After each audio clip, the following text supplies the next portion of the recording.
The 1 billion mindset. The man nobody saw coming. Bedroom, laptop glow, mascot character sitting on the edge of his bed, $30 in his wallet, staring at the ceiling. Nobody was watching him. That's the part people get wrong about every quiet millionaire story you've ever heard. They think the turning point was a lucky break, a viral post, a rich uncle, a stock that mooned overnight. It wasn't. The turning point happened in a room exactly like this one. Dim light, cheap chair, a guy with $30 to his name. And it happened before anything on the outside changed at all. Because here's the truth nobody tells you when you're broke and tired and scrolling at 1 a.m., wondering if you're the exception to every success story you've ever read. You do not become wealthy on the outside until you've already become wealthy on the inside. The bank account is just the echo of a decision that already happened in your head, weeks or months or years earlier. So before we talk about money, we're going to talk about the thing that actually produces money. The mind behind it. Level 1. The voice in the room. Every single person on earth has a voice that runs on a loop inside their skull all day, every day. Most people never notice it because they've never once tried to change the channel. That voice is either building you or burying you. There is no neutral setting. If you spend your commute thinking I'm behind, I'm too old for this, I missed my window, you're not describing your life, you're scripting it. You are handing your subconscious a screenplay and asking it to direct the movie accordingly. So here's the first shift. Not a hack, not a life tip. A rebuild. Start narrating your life the way a person who already won would narrate it. Not with delusion, with direction. When you sit down to work, you don't need to hype yourself into a frenzy. You need one sentence, repeated with a straight face until it's boring. I do good work. I finish what I start. That's it.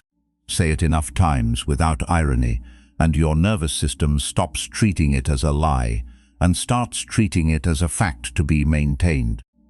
This matters because there are no successful people who consider themselves mediocre while they're succeeding. Confidence isn't the reward for competence. It's frequently the precondition for it. You act like the capable version of yourself long enough, and one day you look up and you're not acting anymore. Picture the version of you that handles money well. Not extravagantly, competently. Calm under pressure, doesn't panic sell, doesn't panic spend, reads the statement instead of avoiding it. Hold that image for 30 seconds a day. It sounds too simple to matter. It's actually one of the only things that reliably does. Level 2, find someone already built. The bridge here's a mistake. Almost everyone makes exactly once, and the smart ones only make it once. They try to invent the entire path from nothing. They treat their situation as so unique that no map could possibly apply to it. So they wander, they figure it out. They spend 3 years discovering, slowly and expensively, things that someone 2 towns over already knows and would tell them for free if they simply asked. If you want a result, find the person who already has that exact result. Not a similar one, not an adjacent one, that exact one, and ask them plainly what they did. Most people never do this because they're embarrassed to ask, or because some part of them doesn't actually want the answer, since the answer means work. The people who move fastest aren't smarter. They just stopped guessing sooner. They found the bridge someone else already built, and they walked across it instead of trying to invent bridge building from scratch, alone, at night, exhausted. One more thing about this. If you get 9 steps right out of 10 someone gave you, and it doesn't work, the conclusion isn't this doesn't work. The conclusion is, I'm missing a step and I need to go find it. Don't torch the method because your execution of it was incomplete. Go back and find the piece you skipped. Level 3. What you do for a living is what you don't do. There's a version of productivity nobody markets because it isn't exciting. It's subtraction. Ask any person who's quietly built something real what they do for a living, and the honest answer is rarely a glamorous list of activities. It's closer to, I don't do the things that don't matter. I don't sit in group chats rehashing the same complaint for the 40th time. I don't numb 5 nights a week and call it unwinding. I don't spend 3 hours a day defending opinions to strangers online. Subtract those, and what's left is an enormous amount of time and energy that used to be spent on nothing. Redirect all of that toward the 2 or 3 things that actually move your life forward, and a strange thing happens. In 4 or 5 years, not 40, not 400, you are simply better than almost everyone around you at the thing you chose. Not because you were gifted, because you showed up while they were somewhere else. Entertained, this is not a hustle culture trick, it's arithmetic. Time spent is time spent. It goes somewhere whether you track it or not. The only question is whether it's going toward the life you say you want or toward the life you're currently settling for by default. Level 4. The economy reward depth. Not if it alone it used to be that getting slightly better than the next guy got you slightly ahead. A better farmer got a somewhat bigger harvest. That world is mostly gone. We live in a specialized economy now, where being genuinely excellent at a narrow, valuable skill can put you on a completely different income curve than someone who is merely good at the same thing. The gap between good and great in a specialized skill economy isn't linear anymore. It's closer to exponential. This is why some people in their 20s are earning what used to take a lifetime, while others working just as many hours stay flat for decades. The lesson isn't work harder. Plenty of exhausted people are working hard toward nothing. The lesson is, pick the narrow lane where your effort compounds instead of just accumulating, and go deep instead of wide. Depth is what gets rewarded now, not raw hours, not busyness. Depth level 5. Speak your future in the present. Tense, there's a specific mechanical error most people make with their goals, and it seems small, but it isn't. They phrase their future in the future tense. I will get out of debt. I will build savings. I will get healthy. That phrasing keeps the goal permanently on the horizon, always approaching, never arriving, because grammar itself is telling your mind it hasn't happened yet and isn't happening now. Flip it. Speak about where you're going, as though you're already standing there. Not as a delusion, as a target lock. I run my finances. I save before I spend. I don't carry debt I can't explain. You're not lying to yourself about your bank balance. You're describing your identity, and identity is upstream of behavior. People don't change their habits and then become a new kind of person.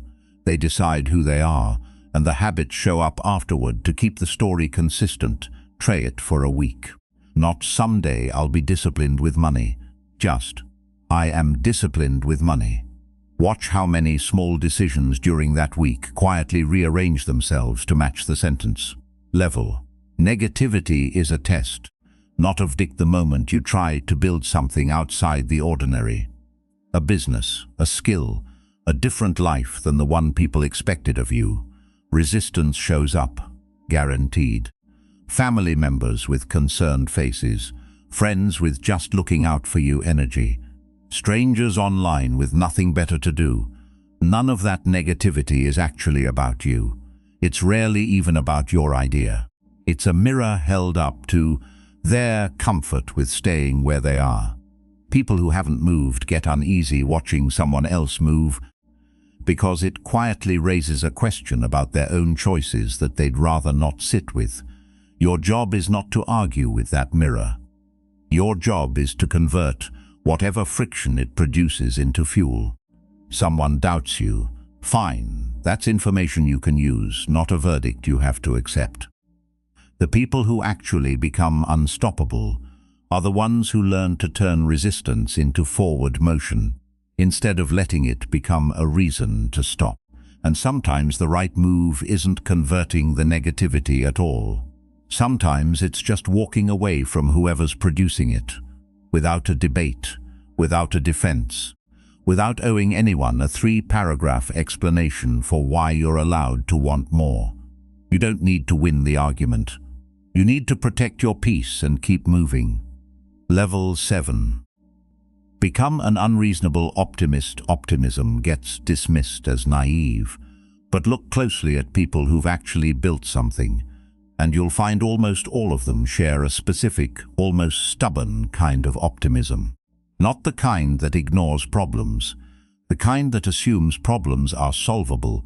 That assumption changes behavior in 3 concrete ways. First, optimists learn more. Because they're not spending their bandwidth bracing for failure, they're absorbing information instead of defending against disappointment. Second, optimists attempt more. Because a person who expects things to work out tries more doors, while a pessimist stops after the first one sticks. Third, and most importantly, optimists persist. They treat setbacks as data instead of verdicts, so they don't quit at the exact moment quitting looks most reasonable to everyone else. Put those 3 together over years, and you get an almost unfair advantage. Not because optimism is magic, but because it produces more repetitions, and repetitions are what actually build skill and results. Level 8. The journey has to be the point. Here's something almost nobody says out loud about people who reach big outcomes. By the time they arrive, the outcome barely registers. The milestone becomes almost a side note, because somewhere along the way, they stopped chasing the destination and started genuinely loving the process.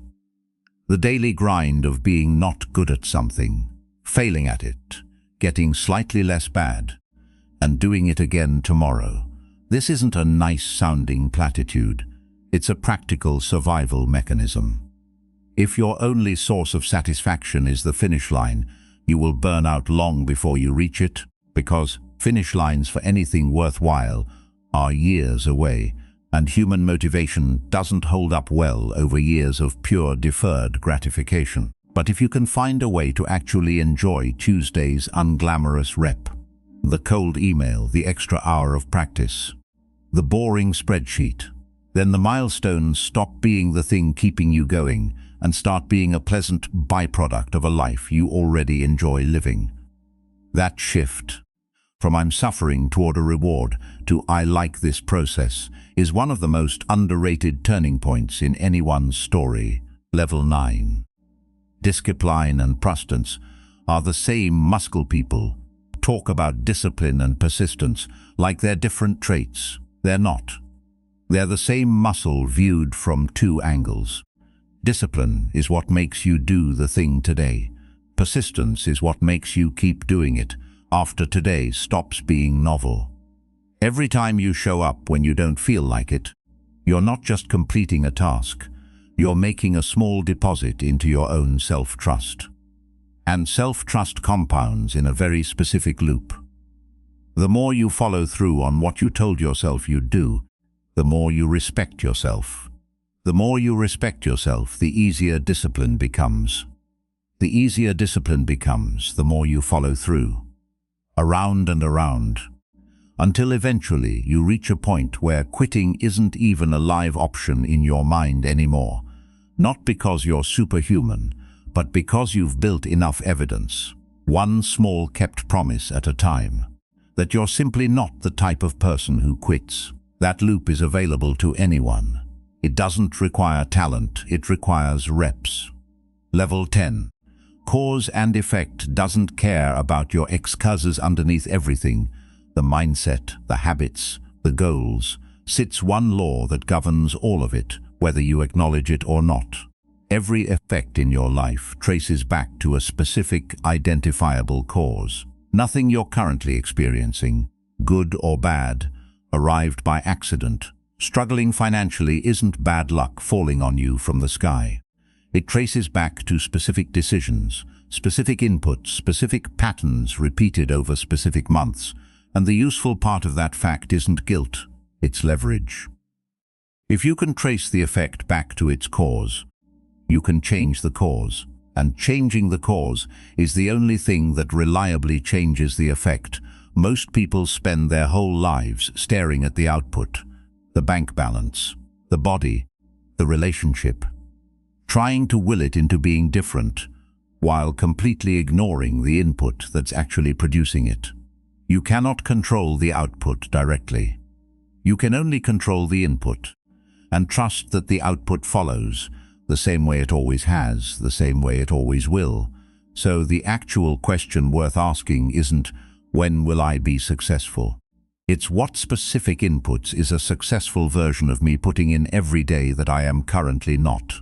Go find someone who already has what you want, and ask them plainly what those inputs are. Then put them in. The output takes care of itself, not because it's magic, but because it's mechanical. Level 11. The 3 tasks that actually matter. Here's a filter that separates people who feel busy from people who actually move forward. Out of everything on your task list this week, everything, only a handful of those items are doing almost all the real work. Usually it's not more than 3. Try this exercise honestly. Write down everything you're supposed to do this week. Then ask, if I could only complete 1 task on this entire list, which one would move my life forward the most? Circle it. Now ask, if I could do 2, what's the second? Circle it. A third? Circle it. Notice what happens to the rest of the list once you've circled those 3. It shrinks in importance almost instantly, because most of it was never actually driving anything. It was just occupying time and creating the feeling of productivity without the substance of it. Doubling your results rarely comes from doing more things. It comes from doing fewer things more often, at a higher level, while quietly ignoring the noise that used to eat your day. Level 12. Consistency is the only magic that's real. There is no secret ingredient hiding behind every quiet success story. There's just consistency, applied for longer than most people are willing to apply anything. The people who build real wealth aren't the ones swinging for a single miracle month. They're the ones who show up in an almost boring, repetitive way. Same effort, same standards, different Tuesday, over and over, for years, until the compounding becomes undeniable to everyone watching from the outside, who only ever see the finished result and never the 1,000 invisible reps that produced it. That's the part that gets skipped in every highlight reel. Nobody films the boring Tuesday. But the boring Tuesdays, stacked for long enough, are the entire story. Closing, back to the bedroom. Mascot character standing now, laptop closed, so no. Nobody was watching him that night, with $30 in his wallet and a decision quietly forming in a room nobody else could see. Nobody's watching you right now either. That's actually the good news. It means the decision you make in the next 5 minutes doesn't need an audience, doesn't need permission, and doesn't need to be perfect. It just needs to be the first honest input toward the life you keep describing to yourself in the future tense. Start describing it in the present tense instead. Then go put in the input.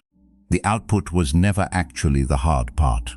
It was always just waiting on you to change the cause. Finally, one day, all those sleepless nights, sacrifices, failures, and moments when you refuse to quit will finally pay off. The world that once ignored you will finally know your name, and the man nobody saw coming will become the $1 billion king. If you believe your day is coming, subscribe.